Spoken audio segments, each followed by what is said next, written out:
এইভাবে করে যেতে পারবেন না। এইটার আগের দেশ নাই, আপনারা এইভাবে পারবেন না। আপনারা আমাদের ভালোবাসার মানুষ, আপনারা যদি আমাদের সাথে এইভাবে কথা বলেন তাহলে আমরা হাসিনা সরকারের আমলে ক্রমাগত আন্দোলন করছি, রাস্তায় মাইক খাইছি, জনতা সিটি কর্পোরেশন ঘেরাও দিছি। রাজধানীর কারওয়ান বাজার এলাকায় এভাবে সরকারের ৩ উপদেষ্টাকে বহনকারী গাড়ি আটকে বিক্ষোভ করে এলাকাবাসী ও পরিবেশবাদীরা। আমাদেরকে আর্মি দিয়ে পেটাবে বলে হচ্ছে হুমকি ধামকি দিয়েছেন। এটা কি ধরনের কথা যে আপনি গাড়িতে করে এখান থেকে চলে যাবেন? কার স্বার্থে আপনারা এখান থেকে চলে যাবেন? এভাবে আমরা যেতে দিব না এখান থেকে। আপনাদেরকে এখানেই সমাধান করে যেতে হবে। আন্দোলনকারীরা জানান, বিগত আওয়ামী লীগ সরকারের সময় সিটি কর্পোরেশন, এলাকাবাসী এমনকি আদালতের আদেশ অমান্য করে রাজধানীর হাতিরঝিলের একাংশ ভরাট করে এবং পান্থকুঞ্জ পার্ক ধ্বংস করে এলিভেটেড এক্সপ্রেসওয়ের একটি র্যাম্প নির্মাণের উদ্যোগ নেওয়া হয়। হাসিনা সরকারের পতনের পর বন্ধ হয়ে যায় সেই কাজ, কিন্তু সম্প্রতি আবারও পার্কের ভেতর কাজ শুরু হলে প্রতিবাদ জানায় নগরবাসী। টানা 10 দিন এখানে অবস্থান কর্মসূচিও পালন করছেন পরিবেশ প্রেমী কয়েকজন তরুণ।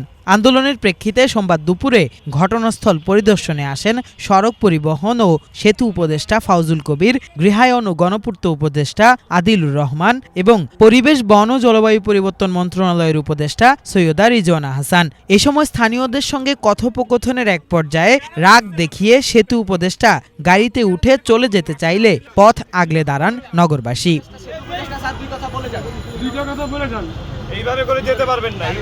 এই সময় পার্ক, উদ্যান ও সবুজ পরিবেশ নষ্ট করে সব ধরনের উন্নয়ন কাজ বন্ধের ঘোষণা দেওয়ারও দাবি জানান আন্দোলনকারীরা। আজকে 3 জন উপদেষ্টা এসেছিলেন এবং তারা জানালেন যে তারা আমাদের আন্দোলনের প্রেক্ষিতে ফার্মগেট শহীদ আনোয়ারা উদ্যানের যে মেট্রোর সকল নির্মাণ কাজ সেটা তারা বাতিল করবেন এবং আগামী মার্চ মাসের 25 তারিখের মধ্যে তারা সেখান থেকে সকল সরঞ্জাম আমাদের সরিয়ে নেবেন এবং যে রাস্তাটি হয়েছে সেটাও বন্ধ করবেন। কিন্তু সেটা অবশ্য আমরা বিজ্ঞপ্তি আকারে সরকার থেকে জানতে চাই।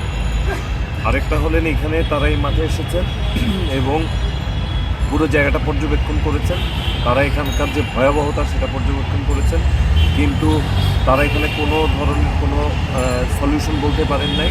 তারা এই উদ্যানের সম্পর্কে যে বৈদেশিক ঋণ এবং গাড়ি এইখানে যে ব্যক্তিগত গাড়ি চলাচল করবে সেটার বিষয়ে আসলে কোনো সঠিক তথ্য উপাত্ত পরিসংখ্যান দিতে পারেননি এবং আমাদের আন্দোলনকারীদের, এলাকাবাসীদের এবং বিশেষজ্ঞদের আবেদনের পরিপ্রেক্ষিতে তারা এটা পুনর্মূল্যায়ন করবেন বলেছেন। এর ভিতরে সড়ক ও সেতু উপদেষ্টা উনি চলে যেতে চেয়েছিলেন, কথা শেষ না করে আমরা আসলে ওনার গাড়ির সামনে দাঁড়িয়ে আরেকটি মিটিংয়ের আবেদন জানিয়েছি এবং সেটি তিনি রাজি হয়েছেন। পান্থকুঞ্জ পার্কের এই যে আন্দোলন, এটা প্রায় 2 সপ্তাহ কাছাকাছি হতে চললো। এখন আজকে উপদেষ্টা এসেছিলেন, কিন্তু আমাদের মূল দাবি হচ্ছে যে এই যে এফডিসি থেকে যে এই এক্সপ্রেসের যে র্যাম্পটা পলাশী পর্যন্ত দিয়েছে সেটা যেন বাতিল করা হয়, কেননা এই ধরনের র্যাম্পের এই ঢাকা শহরে কোনো যৌক্তিকতা নাই। এটা একটা ফ্লাইওভারের মতো কাজ করবে, নিচের সড়ককে ধ্বংস করে দিয়ে উপরে গুটি করে ব্যক্তিগত গাড়ি চালানোর জন্য যে আয়োজন করা হয়েছে সেই আয়োজনের বলি হচ্ছে পান্থকুঞ্জ পার্ক এবং হাতিরঝিল। পাশাপাশি এই যে র্যাম্পগুলো নামবে ঢাকা বিশ্ববিদ্যালয় এবং কুয়ালাশিতে যে বুয়েট আছে সেই বিশ্ববিদ্যালয়ের ট্রাফিকের জ্যাম তৈরি করবে।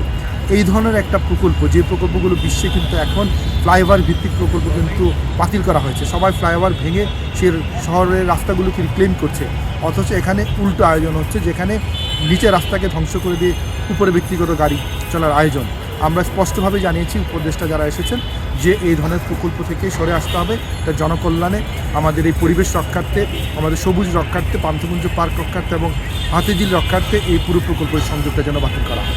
গত 14 ডিসেম্বর থেকে আজকে পর্যন্ত 11তম দিন আমরা অবস্থান কর্মসূচি পালন করছি।